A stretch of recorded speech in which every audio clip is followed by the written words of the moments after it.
Oke, nah adik-adik sekarang kita akan ketemu dengan sistem ekskresi pada manusia langsung ya dengan organ-organnya, kulit, paru-paru, hati, dan ginjal. Oke, kita lihat ya. Organ ekskresi yang nanti akan kita bahas bersama ini adik-adik akan keluar di soal ujian nasional 1 sampai 2 soal, dan ternyata setelah nanti kita akan belajar kulit, paru-paru, dan hati, kita jadi tahu ya kenapa ya kita itu harus berkeringat. Terus kita juga bisa tahu konon katanya urin kita itu bisa menyuburkan tanaman. Kok bisa ya? Nah, oke, setelah penjelasan yang satu ini. Kulit manusia sebagai alat proteksi yang melindungi seluruh tubuh kita juga termasuk sebagai organ ekskresi. Nah, dalam hal ini kulit akan mengeluarkan keringat. Nah, ada deh ternyata keringat yang sering kita alami gitu ya, kalau misalnya habis lari, kegerahan ya, itu terdiri dari air dan garam-garam mineral. Dan kenapa kita harus berkeringat? Fungsinya adalah untuk menjaga suhu tubuh. Nah, bayangkan adik-adik, kalau kulit kita itu dilihat di mikroskop ya, ternyata akan kelihatan seperti ini ya, ada gambarnya. Nah, kulit kita dari mulai paling atas sampai paling bawah itu dibagi menjadi 3 bagian. Yang pertama ada yang namanya epidermis. Nah, epidermis ini berisi epitel-epitel kulit ya. Nah, yang pertama mari kita kenalan dulu ya. Ini ada yang namanya stratum atau lapisan korneum. Nah, si lapisan korneum inilah yang disebut seringnya dibilang apa? Kulit ari gitu ya. Nah, itu merupakan lapisan sel kulit mati. Di bawahnya ada yang disebut lapisan granulosum. Disitulah pigmen melanin yang menentukan warna kulit manusia berada. Jadi kalau misalnya kulit kita ya tipenya orang Indonesia ya agak coklat ya dibandingkan dengan misalnya tipe yang orang Eropa gitu, itu ternyata dibedakan dari kandungan melaninnya. Adanya di sini ya, granulosum. Kemudian ada lapisannya yang disebut dengan germinativum. Ini adalah sel-sel yang tipenya aktif membelah ya. Jadi bikin baru itu dari germinativum. Kemudian turun ke bawah Adik-adik. Ini lapisannya tebal ya, namanya dermis. Disinilah keringat diproduksi ya. Adik-adik sekalian, hati-hati, kakak pesan dikit, tolong bedain mana kelenjar keringat ya. Nah, mana kelenjar minyak? Oh, beda tuh ya. Kalau kelenjar yang gampang aja dulu ya, yang gampang dulu ya. Kalau kelenjar minyak, bahasa kerennya disebut kelenjar sebasea, itu adanya di dekat akar rambut. Jadi dia akan melumasi keluarnya dari akar rambut ya. Nah, seperti ini nih. Oke. Kelenjar minyak. Sementara kelenjar keringat atau bahasa kerennya disebut sudorifera itu tipenya untel. Nah, ya oke. Muaranya tuh langsung ke epidermis. Ya, jadi nanti kalau keluar di soal ujian nasional atau ujian sekolah, lihat karakter salurannya. Sebelah rambut kelenjar minyak. Untel langsung keluar, itu baru kelenjar keringat. Oke. Nah, tambahannya di bagian dermis inilah terdapat pembuluh darah, kemudian sel saraf, ya, oke. Dan yang paling bawah itu yang disebut dengan lapisan subkutanea. Di sana terdapat cadangan-cadangan lemak disimpan, ya. Jadi kalau misalnya tebal ya berarti subkutannya tebal gitu ya. Nah, itu akan kelihatan banyak lapisannya agak tebal gitu ya. Nah, adik-adik, keringat setiap orang diproduksinya beda-beda ya. Dan faktor-faktor yang memengaruhi produksinya ini bisa jadi satu, jenis kelamin. Laki sama perempuan beda tuh ya. Kemudian usia. Kemudian juga kondisi lingkungan. Tentu pasti pernah ngalamin. Kenapa kalau lagi dingin nggak berkeringat tuh ya? Tapi kalau lagi panas ya, wah suhunya bisa sampai 30 lewat bercucuran gitu, itu diproduksinya keringat ditentukan juga oleh kondisi lingkungan ya.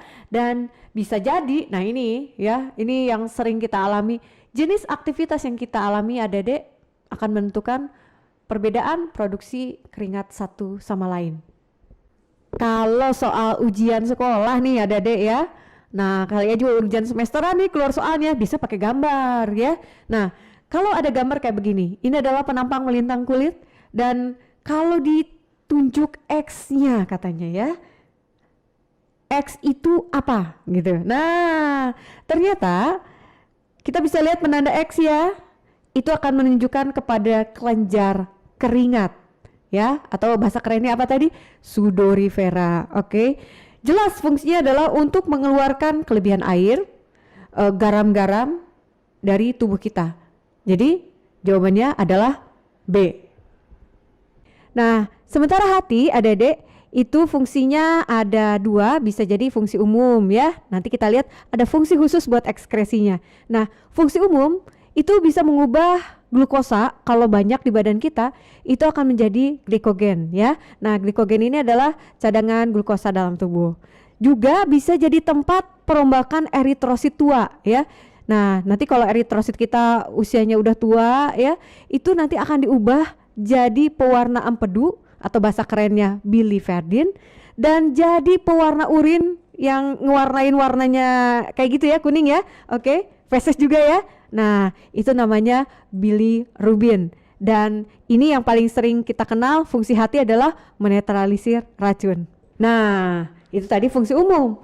Fungsi khususnya sebagai sistem ekskresi, terkait sistem ekskresi itu adalah perombakan kelebihan protein melalui siklus ornitin ya. Adik-adik kakak kasih lihat ya secara sekilas, inilah siklus ornitin ya, protein yang kebanyakan di badan kita gitu nanti akan menjadi urea. Nah inilah adik-adik yang sering disebut-sebut katanya, kenapa ya konon urin kita bisa menyuburkan tanaman. Nah ini di dalam urin kita itu ada ureanya. Paru-paru adik-adik itu bisa digolongkan ke dalam organ sistem respirasi. Oh jelas ya, itu untuk menghirup oksigen, fungsi dari sistem respirasi. Dan ternyata bisa juga dimasukin ke sistem ekskresi. Nah untuk hal ini urusannya adalah pengeluaran CO2 dan uap air dari sisa respirasi. Nah adik-adik nanti kalau ketemu dengan soal peranan hati sebagai alat ekskresi adalah titik-titik, adik-adik bisa lihat jawabannya, apakah A menetralisir racun? Oh itu fungsi umum ya. Apakah B menyimpan glikogen? Bukan ya. Ataukah C merombak protein menjadi urea? Ataukah D menurunkan kadar gula? Maka setelah dengerin penjelasan barusan, adik-adik pasti tahu jawabannya. Oke, yes, jawabannya C. Nah adik-adik ketika ginjal nanti dikeluarkan dalam bentuk skema, nah ini skill kamu harus bisa bedain mana nama-nama salurannya ya, jangan sampai kebalik. Nah ginjal sendiri bisa ketahuan dari bentuknya kayak kacang merah ya. Nah nanti dari ginjal akan keluar sebuah saluran bernama ureter.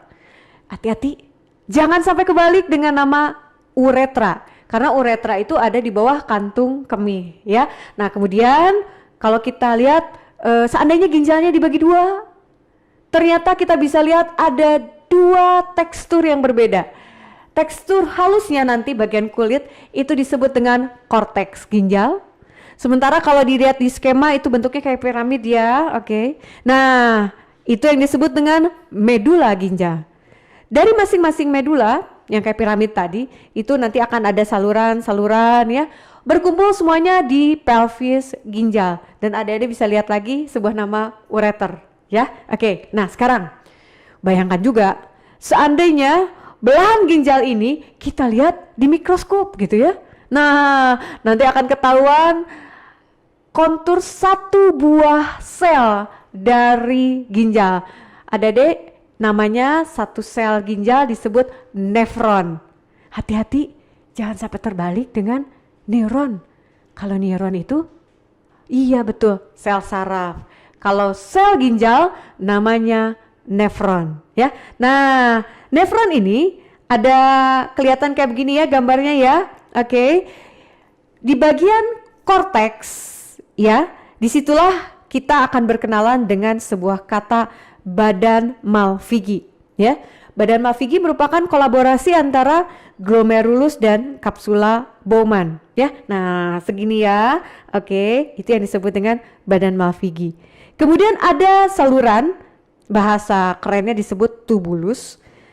Tubulus contortus proximal namanya ya. Oke. Kemudian nanti ada juga tubulus contortus distal ya di belakang. Itu masuk ke grup korteks. Sementara di grup medula itu ada dua. Yang pertama lengkung Henle dan tubulus pengumpul atau tubulus collectivus.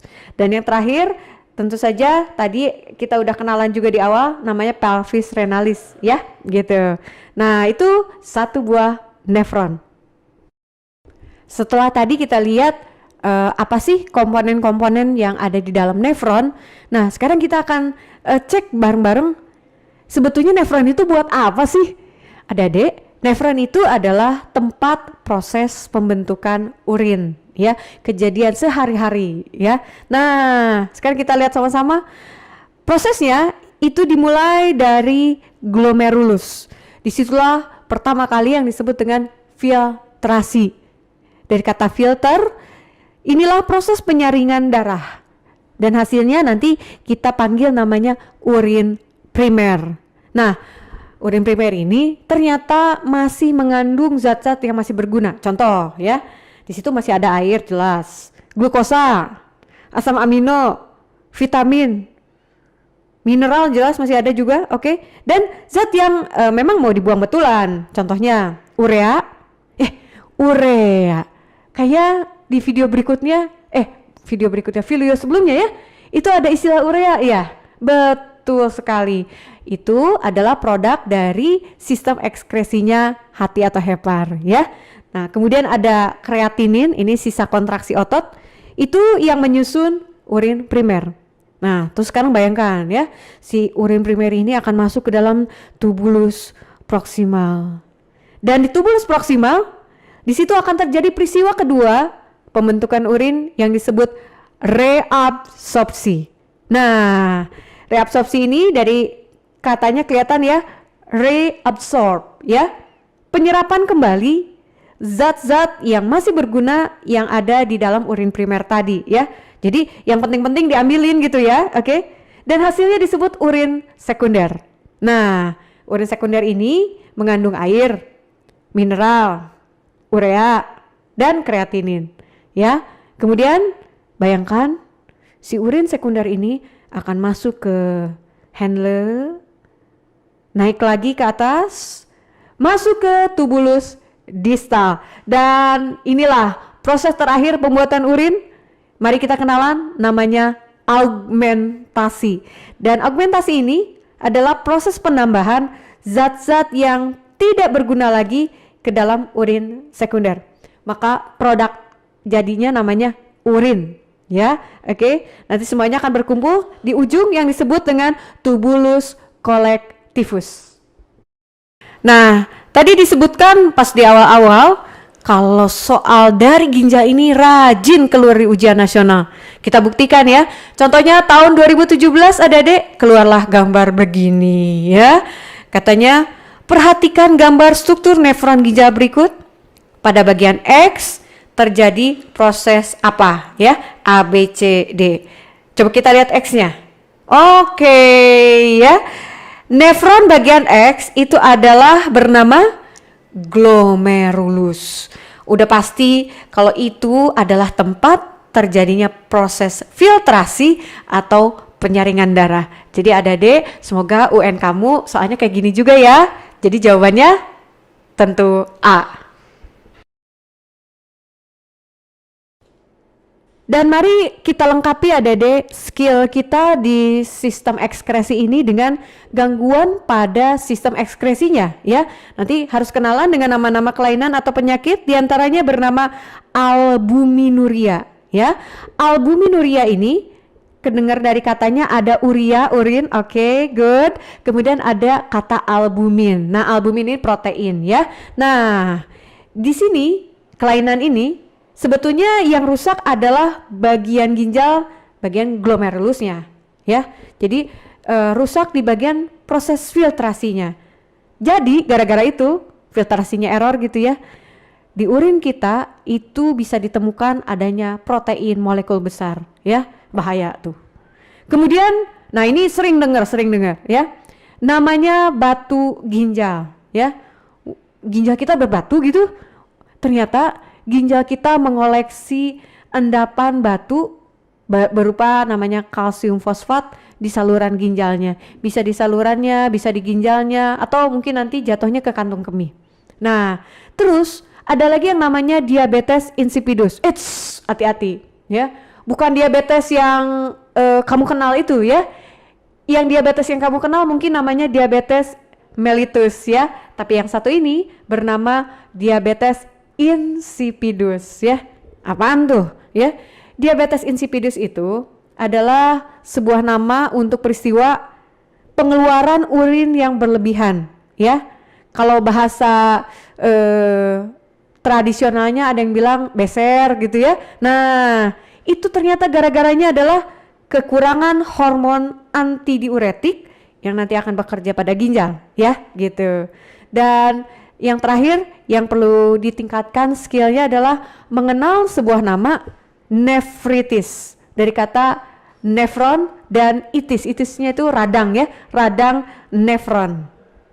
Oke adik-adik, sampai jumpa di video berikutnya tentang alat-alat ekskresi, proses, sampai dengan hasil pengeluarannya.